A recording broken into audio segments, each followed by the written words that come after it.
This evening's talk is, what is it? Replacing the three poisons. What? Replacing the three poisons. Replacing the three poisons. Good luck. So the three poisons are the traditional way that in Buddhism we talk about. It's the traditional way you could say, define or describe the activity of the ego, or self-centeredness, or narcissism. And it is passion. They are passion, aggression, and ignorance. Passion, simple form is grasping, clutching, pulling.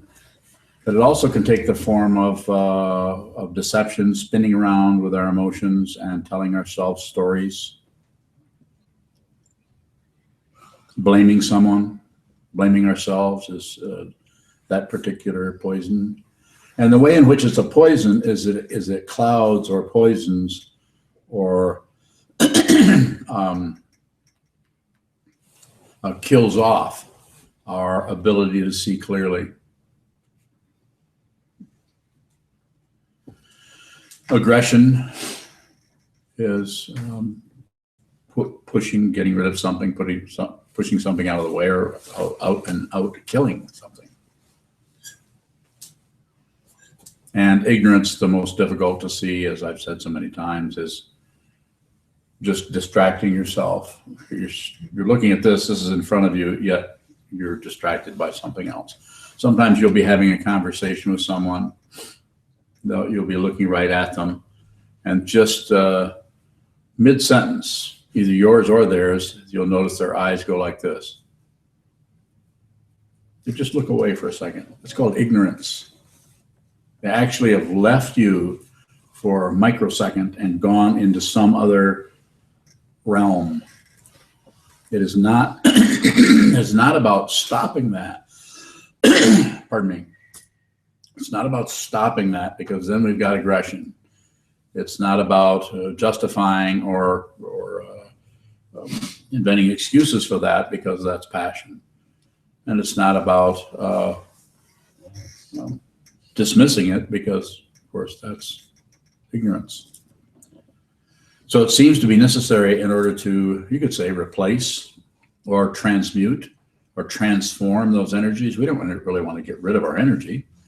But what happens with our energy is it jumps away from just seeing what is in front of us into some idea about what's in front of us. This is how it looks. You're looking at a mouse. You're looking at a mouse, and you think something about the mouse. You think, that's not my mouse. Where's my mouse at? Or you think, that's not a real mouse. Nobody said it was a real mouse. Well, I thought I heard you say it was a real mouse. No, it's a stuffed mouse.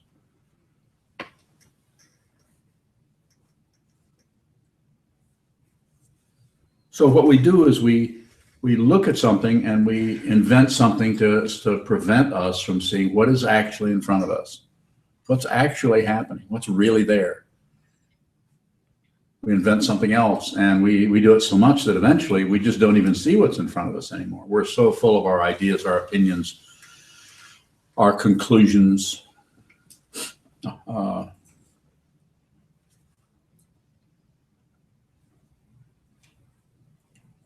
So in that way, our awareness, our Buddha nature, our wisdom is clouded over, is poisoned by all of this warfare. And this, you can see it on the news. All you have to do is watch the news for 10 minutes. It's just warfare all the time, some type of it.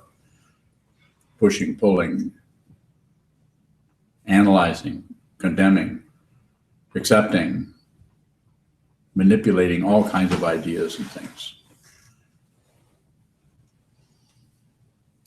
So it seems to be necessary in order to really relate with these three poisons in a sane way, is to first, let's see what they are. Let's see if we can get them into view so we can actually see that we're functioning in in one of those particular modes.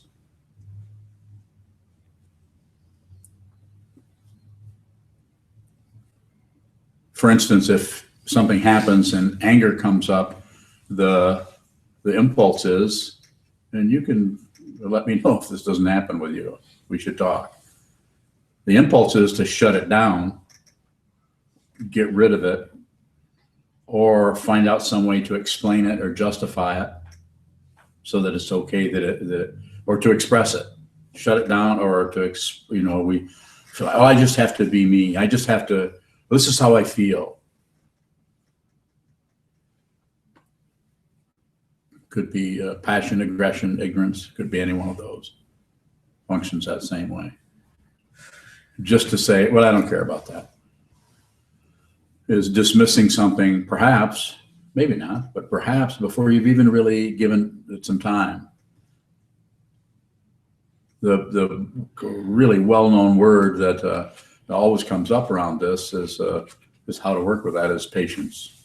Wait a while. Give it a little while to see if your aggression, what that actually is. And when you do that, if you wait a little while, you notice that nothing lasts, nothing stays the same for very long. Things appear to stay the same if you fight with them.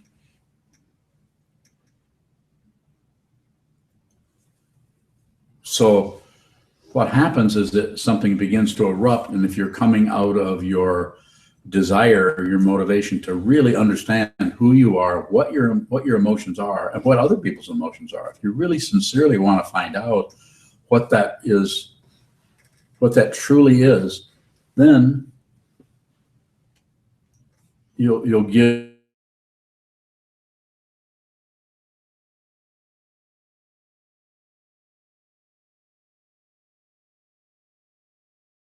what we do here, awareness practice, actually it increases or strengthens your ability to do that.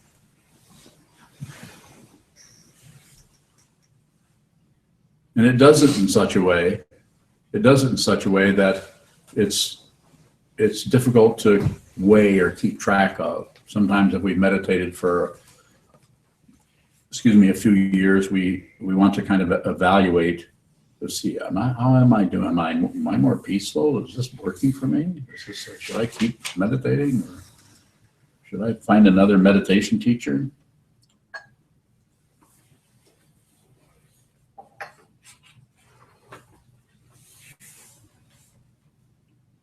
Or another meditation technique?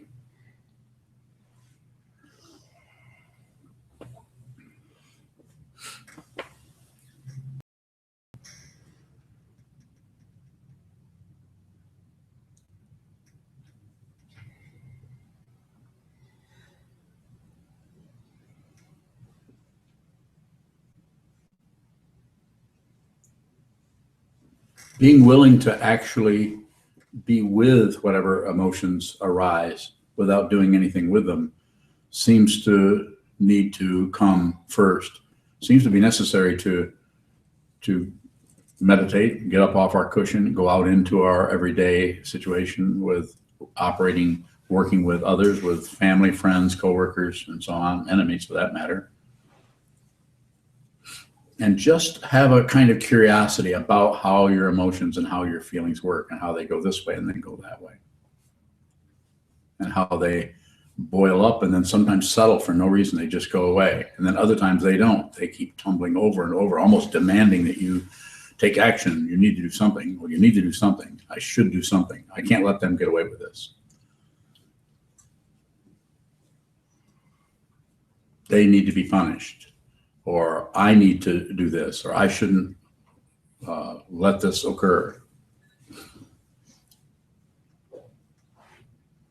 So spinning lots of stories around it seems to be very difficult, very challenging for any person to just watch anything that's arising and don't do anything with it. Don't do anything. Don't push it away, aggression. Don't flip it around and change it or put different kind of makeup on it, passion. And don't necessarily distract yourself or look away. ignorance. And the feeling that may arise when you're working with that in a very sincere and visceral and immediate way, the feeling that may arise with that is, this can't be right, because it doesn't feel very good. And isn't meditation supposed to have us, make us feel more peaceful, more this, more that, or live up to some kind of expectation of how we should be, how we should feel?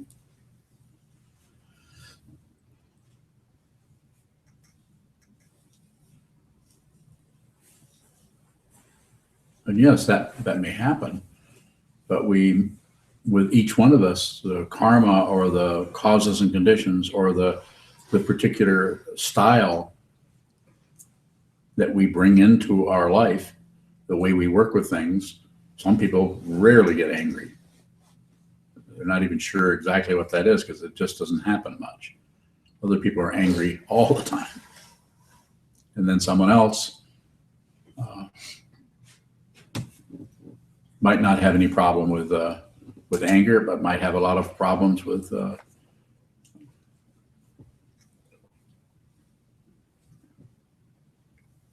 jealousy or something like that, or being spaced out, not being able to really keep track of things.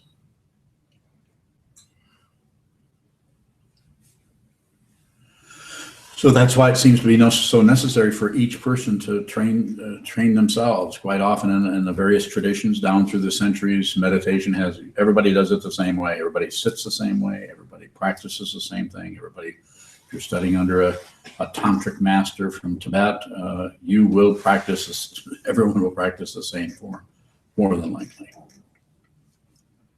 And if you're studying Zen, you will practice Shikantaza or Zazen, the way that particular teacher or teaching is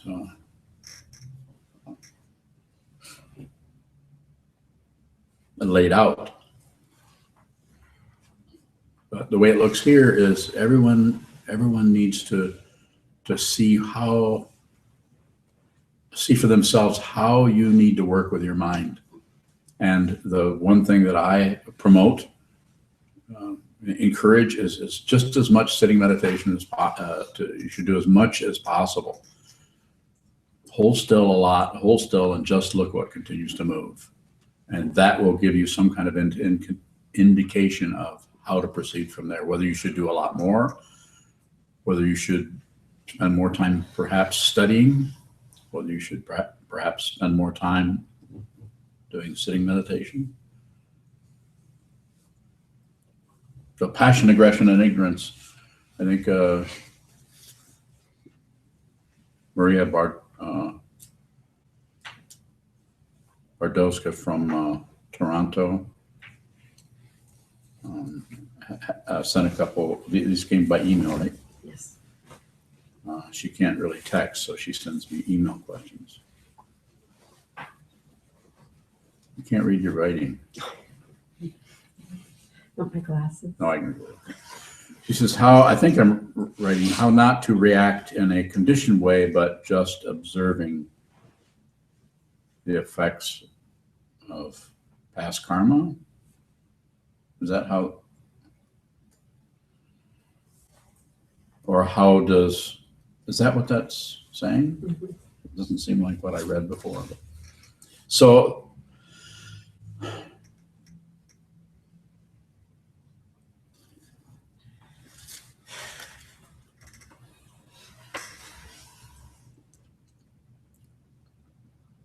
basically the idea is less is better. The if you're not in motion, and if you can just hold your seat, whether it's post meditation, and just see what continues to move, then what moves is past karma. If you're doing nothing, if you're holding very still and something is still moving, your mind, thought patterns, emotions, memories, that's coming out of the past. If you do anything with it, then you're modifying or creating new causes and conditions. This doesn't mean you shouldn't do anything at all, but keep what you do to a minimum so that when you do function and act, you're doing it out of as much awareness as possible and as little hope and fear as possible. If you're operating out of fear, fear-based activity is not particularly clear. You're just paranoid. And if you're operating out of hope, then we have a little bit too much living in the future and idealism going on. Don't misunderstand. I'm not saying we shouldn't hope for good weather.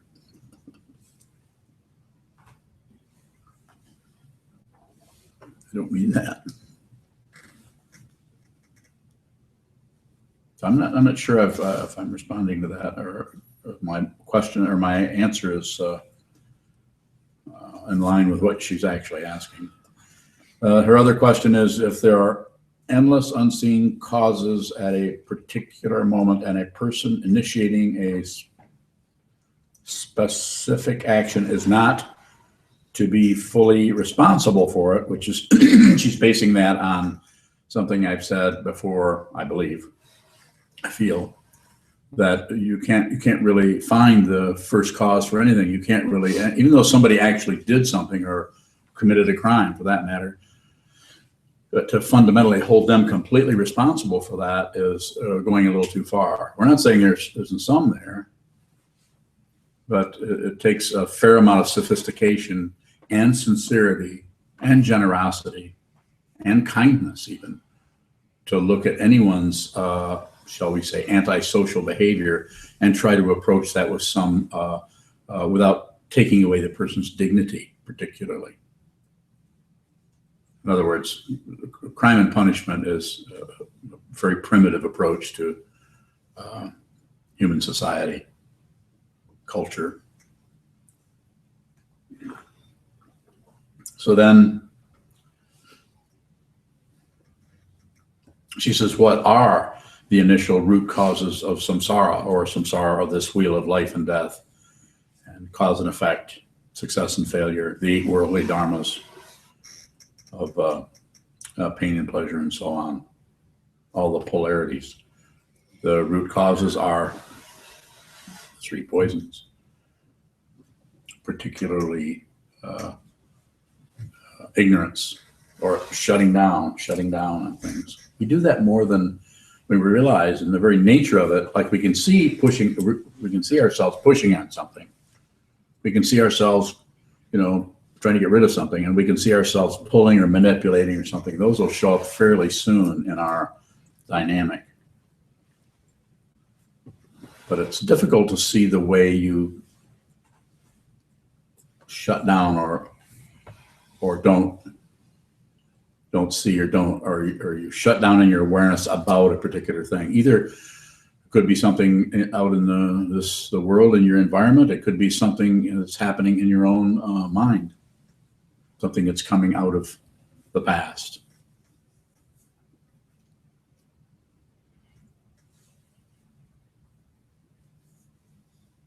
Shoka. What is being generous towards someone's antisocial behavior? So I have to generalize about it because there's lots of different kinds. I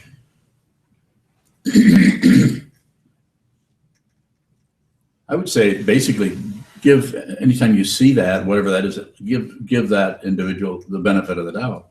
In other words, try to understand what's going on and see how you could fundamentally help them, rather than just think of punishing. We just go to war with it. We just play back into that war. We see what's happening in the world when we solve our problems with explosives. Not a good approach. And yet we condemn the ones who are doing that.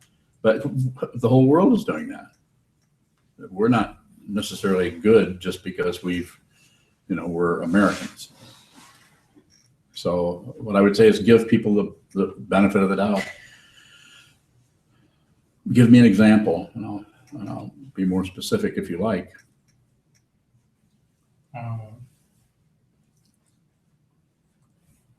I guess how is being generous different from patience or one of the others? It's similar. The other paramitas, it's similar. They can show up different ways. Like if I or you or anyone, we see someone doing something and that is either harmful or incorrect, or whether they're an adult or a child or whatever, as long as there's no threat to anyone's life or property or something right away, we wait a while and wait and try to see what that is, rather than immediately jump to conclusions about it that we have to somehow correct that. So in other words, we respect that person's intelligence. You know what it's like to live here. You know, if you in your situation, if you do something that does not work for the temple protocol and something, you're told about it. You know, but it's in a way that it's not like making you wrong necessarily. It's just, we're just talking about how this form or that form could change to this, to that. Just like when people come in,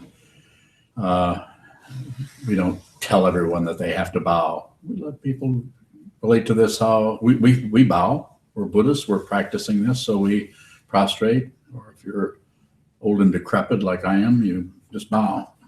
But we don't require that people do that. You could come in here for years and never be required. You wouldn't even be required to the gasho, which is recommended, and we're just showing respect to each other. It's a very simple thing. But we respect people, and we're careful with people and give people a chance to understand it. Just like with the sutras. Quite often people will say, well, why don't you explain this? Or what does this mean? I don't want to chant something and don't know what it means. Well, I said, well, even if we explained it, you would know what it meant. I mean, I don't know what it meant, and I've been doing it for over 40 years. So why would you get to know? I'm serious when I say that. I'm not just trying to be cute. Go ahead. How Yeah. can a student be generous in the student-teacher relationship? Well, same thing. Give the teacher the benefit of the doubt. Even though something is, if you've asked someone to function as your teacher, in this case it's this person, give that person the benefit.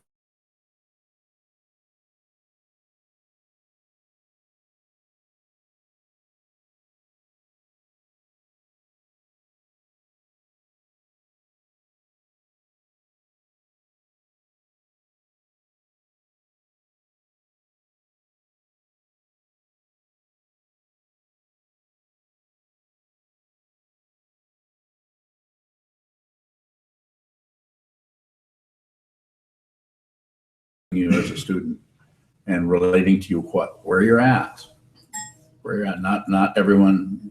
I don't promote any of this.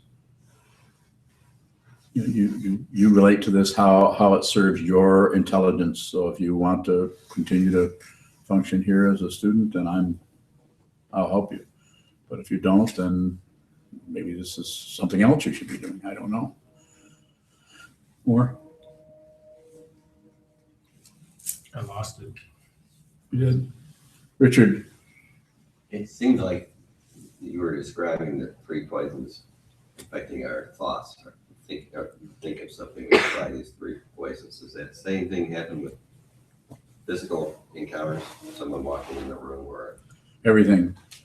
You'll notice that you can't, and all of you, depending on where your awareness is at and how prioritized your awareness is. Here's the thinking process. We all know about this. You can think, analyze, accept, condemn, reject, and just the thinking process is muscle bound. It's so powerful. It's been operating ever since you were born. The awareness is always kind of a second-class citizen to that. And what I'm saying is awareness practice will start to move the awareness out in front of the thinking process. So you begin to lead with your awareness. If you lead with your awareness, you will walk into a room full of people and would just be aware. Or if you're leading with your thought process, you'll walk into a room full of people and your mind will start judging people. I like that. I don't like that. I don't like the way he's looking at me. I mean, you all know what I'm talking about. This is not something new. I know about it because I've done it most of my life. But it is possible to switch gears, you could say, or put it in neutral. There's another way of saying it. Just put it in neutral.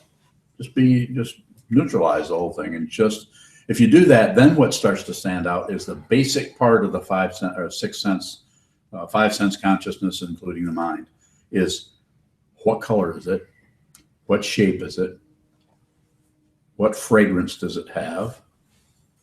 How does it sound? Very, very simple stuff. And life is much more enjoyable if you live that way, rather than constantly being sucked up into some kind of paranoid thought patterns about who's right, who's wrong, how do I look, what do they think about what I'm thinking about, what they're thinking, what do they think, what do I think about what they're thinking about, what I'm thinking about, what they're thinking about, what I'm thinking. Painful. More, Richie? Since you...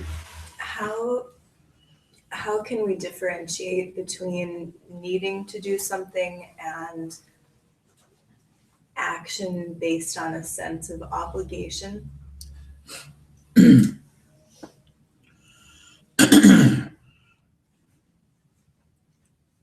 Well, obligation operates really funny with everyone. It's a little different with everyone. Some people are kind of haunted by obligation, or always, because they don't want to be, they want to goof up and be obligated to somebody, and then they didn't follow through or something like that, and they feel blamed by someone or accused.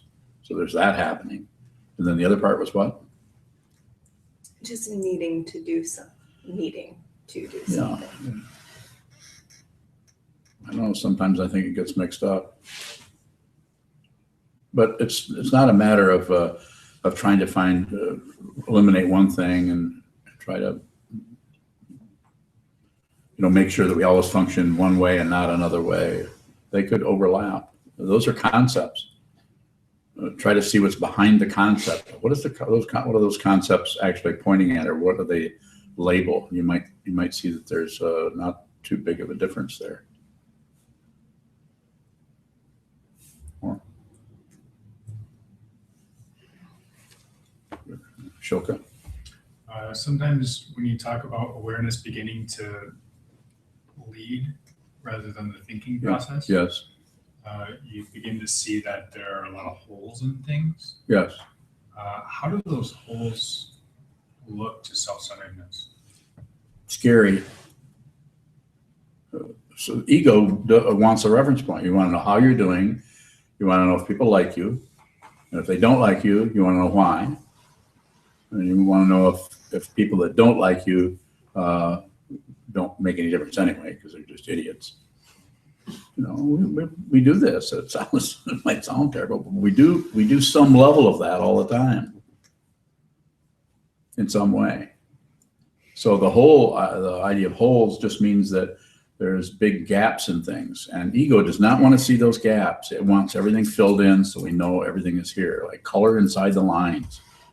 I don't like this feeling that nothing is like contained, that the walls that I'm used to, the security blanket that I'm used to, is starting to dissolve.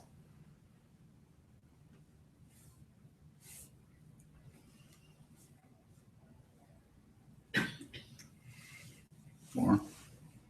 Yes. From Sandra. Sandra. He says, thinking about comes up. Watch the costumes go by, really flashy or ugly, and know they are empty. Shunyata. And then in the context of the three poisons, aren't these decorations on emptiness we try to make into stories? They are. And so Sandra's talking about comes up means relative truth. And relative truth is something we study to see that it's both real and unreal. So therefore it's untrue. It has a quality of being real because it's there, but it's unreal in that it doesn't really, it's like one of the examples for relative truth. It's like a mask. You actually look at it very closely, you just see it's just a thing with holes in it, to mention holes. So yes, passion, aggression, and ignorance they're actually transmuted into wisdom. So that same energy that used to be in the service of self-centeredness or ego, warfare, or manipulation. So aggression and passion. Manipulation is just is passion. gone, is totally in the service of self-centeredness, wanting your way, wanting to get things. You can tell that you've all talked to somebody that when they're acting like they're your friend, and yet you can see that, yeah, they're acting friendly, but they're lying to me. I can't quite put my finger on it. Y'all notice that? I can't quite, but they're acting friendly, so I guess I should be friendly, but I'm a little suspicious here. Something is doesn't smell good.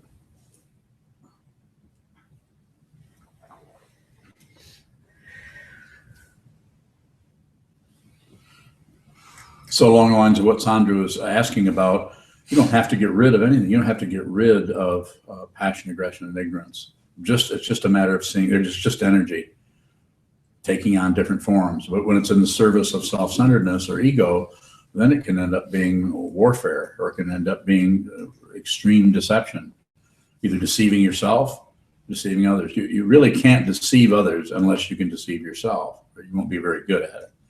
First, you have to convince yourself that what you're about to do is true, or at least justified.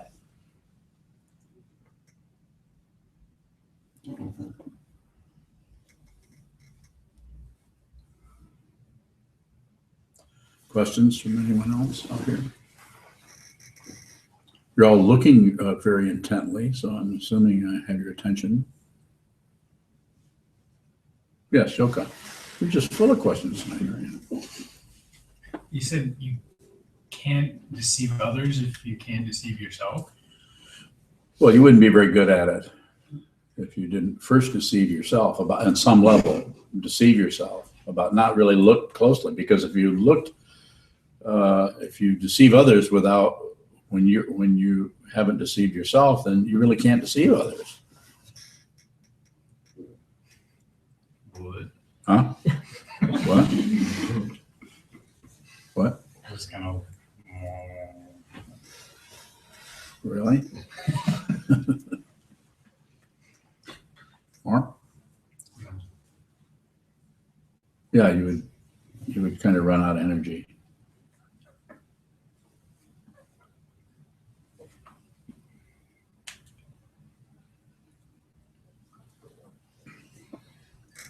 I have all kinds of answers. I'm just waiting. Tammy. I have all kinds of questions. Okay, so you said that something about all the energy. You said something about switching the energy into wisdom, or. But my question is, sometimes if a situation seems like the awareness must have either some one of those poisons applied to it, or because the awareness is just it's not okay. So I have to apply one of those things. So how can that's ego, I'd like rid of that. What is the way I could switch that to the energy to like some wisdom, or? Yeah. Talk about something like I like that. Switch that to wisdom. Yes, I can tell you how to do that. Okay. Sit a lot. Oh. So it seems to be necessary to meditate and see the way in which you are not so wise. But you have to be willing to do it. Ego does not want to do that. And that's why it's difficult to sit down, hold still, and see difficulty after difficulty after difficulty, see passion, aggression, just witness yourself lying to you, on some level. But I say, since you're asking, I say, do it anyway. Hold still, sit down, find time, schedule yourself. Ego won't schedule you. Ego only wants to meditate when it's fun, when it's like peaceful and romantic, and meditate in a field with rainbows, soft music playing. Not that you shouldn't spend some time relaxing and playing soft music and watching sunsets. I'm not saying you shouldn't do that, but it's not the kind of meditation we're talking about here, where we're talking about a meditation that trains the mind to do what? See the truth for yourself. That's what this form is about.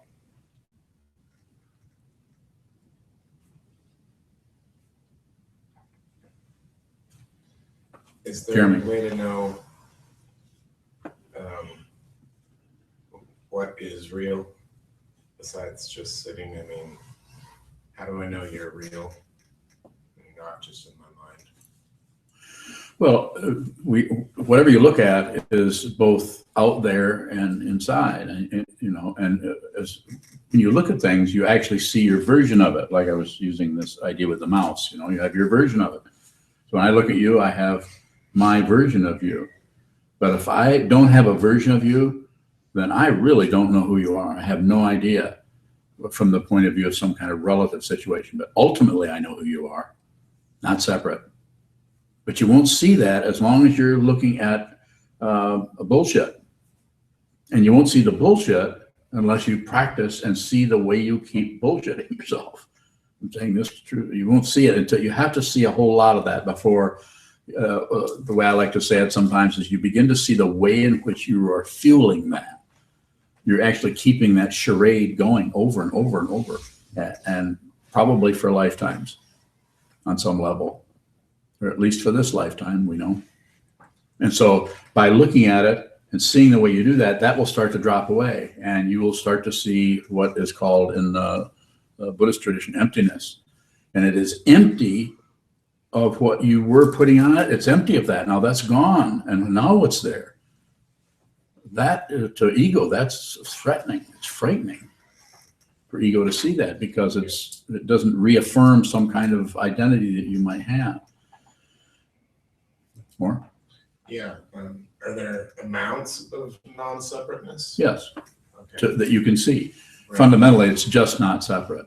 Okay. But if you were to see that in its totality, your body would explode and you would turn into rainbows. That's what I was thinking.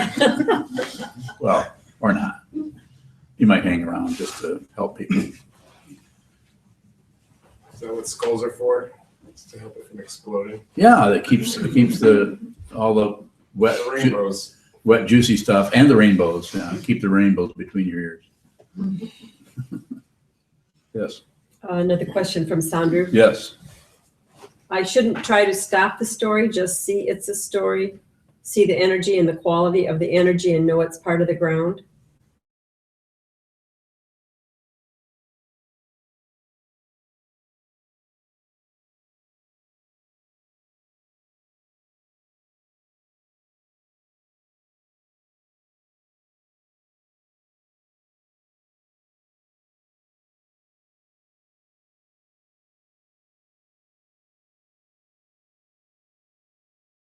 Still and watch the way in which that is unreal, and then you don't have to do anything with it. Then it begins to, the threat begins to fade.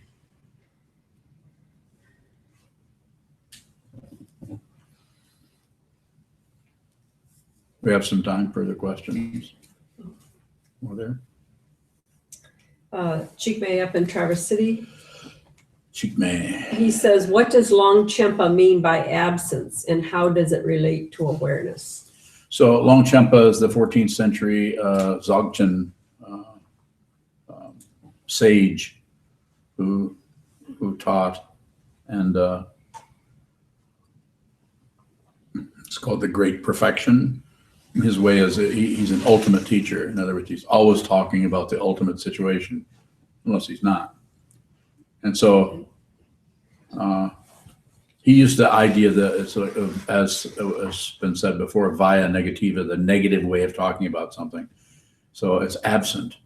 So he's saying that things, one of the ways you could say it is the way I was saying a moment ago, things are absent. What we think about things is actually absent. And what we think things are, that's actually absent. And you need to look at it. And if you begin to see that, then everything starts to relax.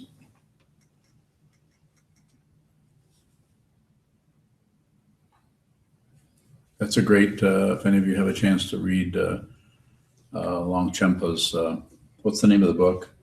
Natural Perfection. Natural Perfection. It's wonderful. The translation by Keith Dowman is very good.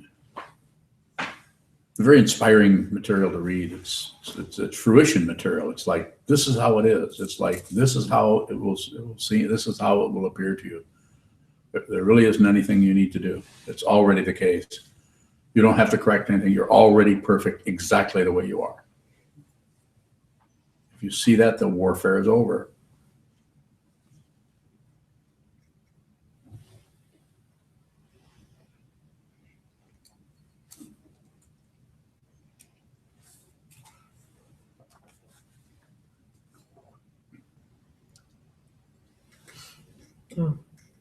We're having some difficulty with the feed, so it's coming and going. I don't know if it's the wind or what. Oh, could be wind. It's coming. It says live right now. Yeah, but it's been off and on.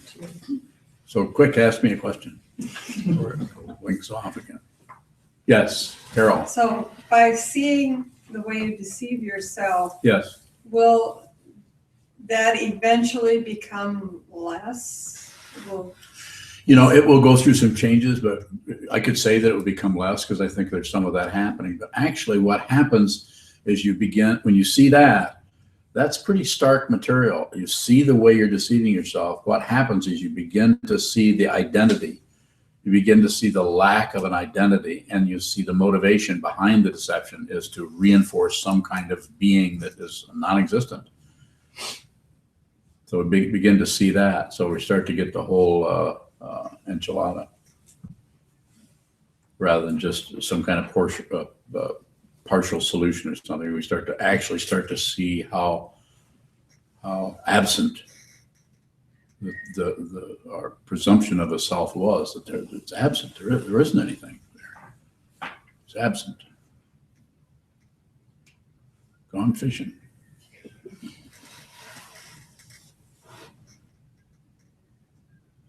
The feeling sometimes when I say it's like a feeling, it's not really a thought. It's like a feeling that if I'm standing, sitting, lying down, whatever, you look around and things are just fine. It's ordinary. And the Tibetan word for this is Tamogeshepa. It means ordinary wisdom. Not as some kind of special highfalutin wisdom that looks down on everything. It's ordinary. It's you see the ordinariness of things, and that's where the magic, the world becomes magical and astonishing. But there's this feeling like it's like a feeling there's something missing when there isn't really anything missing. There's a feeling like there's something missing because there's no longer a self. There's no longer an other.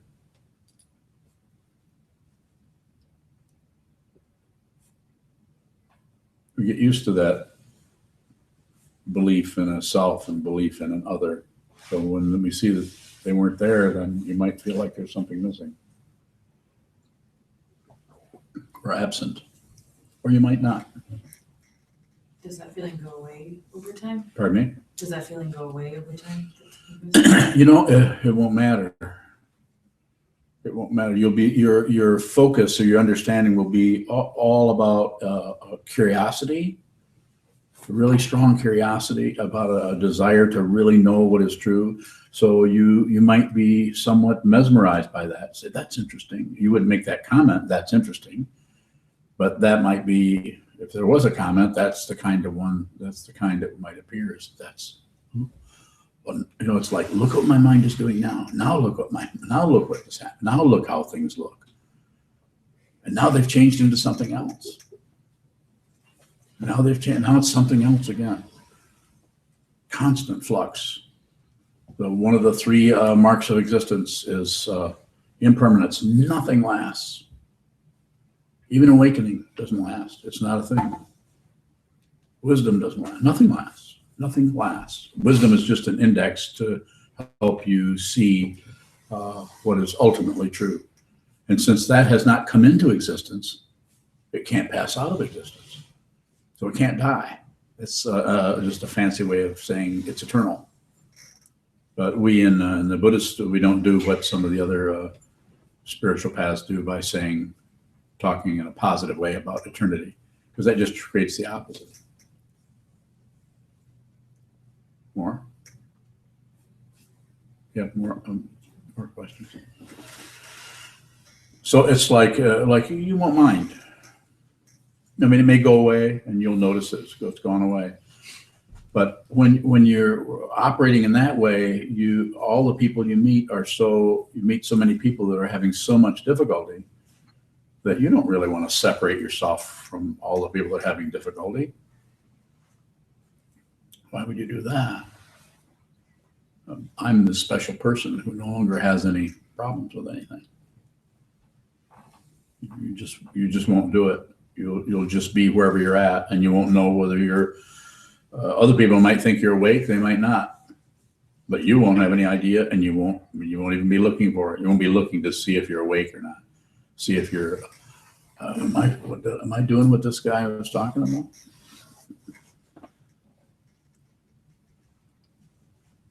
Not concerned with that anymore.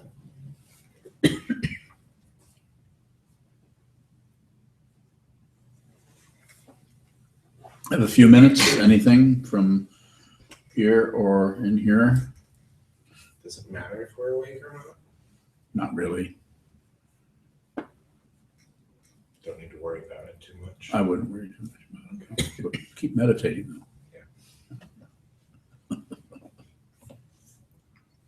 So if we're suffering, if we're having difficulty, and every day we get up, if we're having distress about one thing or another, then it's just good to spend some of that 24 hours holding very still and watching what occurs, so that we can be more aware of anything that is going on where we're creating more of a problem for ourselves, adding to it for ourselves and for those close to us. Because if you're adding to it for yourself, it's probably going to overflow onto people that we care about.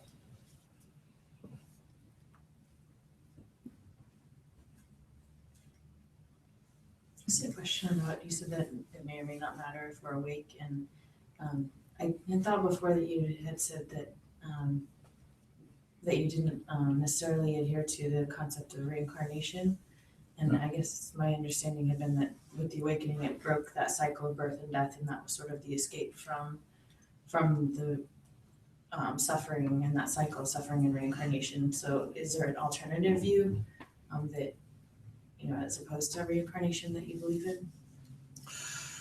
I don't mean to sound belligerent, and I probably will, but I really don't believe in it or disbelieve in it. I don't have a position on it. I don't know. But I would say that something's happening there in terms of rebirth. There's something that is coming up and going away and coming up, appearing and disappearing, appearing and disappearing. It is not a self, as far as I can tell. That there are different ideas and views on this. What do you think? Do you think there's reincarnation? So. Huh?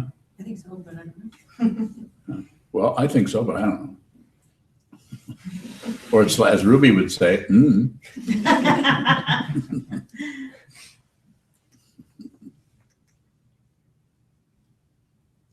Any final questions? It's a good thing to contemplate that, to just think about things just disappear, and then things come back, they reappear.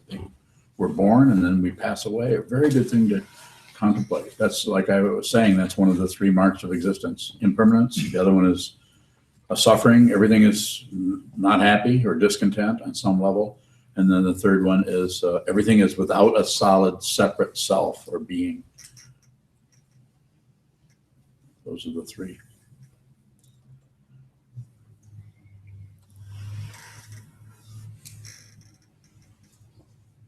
Well, all right.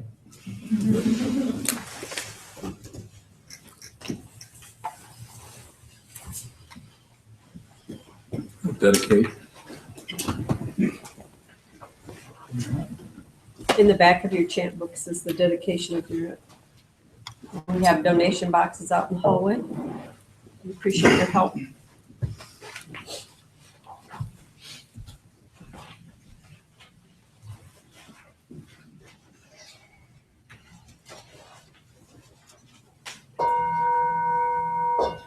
May the miracles penetrate into all places, so that we and every sentient being together can realize the Buddha's way.